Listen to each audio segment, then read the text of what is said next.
In the 50 years since the riots of 1968, much has changed in Louisville's West End. Many businesses have long left the area near 28th and Greenwood. I'll be out here in the flower bed, which I need to be out here now.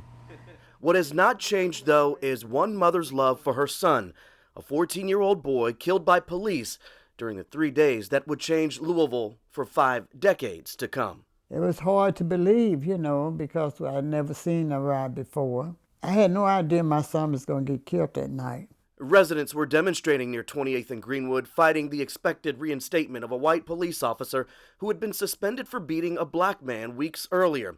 Stokely Carmichael was expected to speak at the demonstration, but a false rumor that his plane was being intentionally delayed sparked the unrest. Rioters eventually made their way toward 32nd Street, where Fanny Groves and her family lived, just several feet from where her son James' life would end. I heard the shots. When they shot him, I heard him scream. The last word was "Mama." I remember my mom looking for all of us and make sure that we was all in the house that night. The only child who was not at home was James. His mother had let him go to the nearby store to get a soda because at the time the riots had not gotten to their street. The bullets that killed her son came from the gun of a police officer, and she believes he was mistaken for someone else. I walked down there to try to see was it him, and that's when they told me, pointed the guns on me and told me I couldn't see him.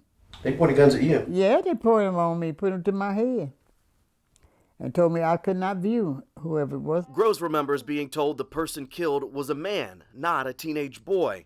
It was only when she and her husband went to the hospital did they learn it was James. And I still don't understand. Talking to my dad that night, sitting on his lap, asking him why did he have to die? And all my dad could do is cry. Groves turned her pain into a plea to the community to end the riots before more lives were lost. My heart was just about gone.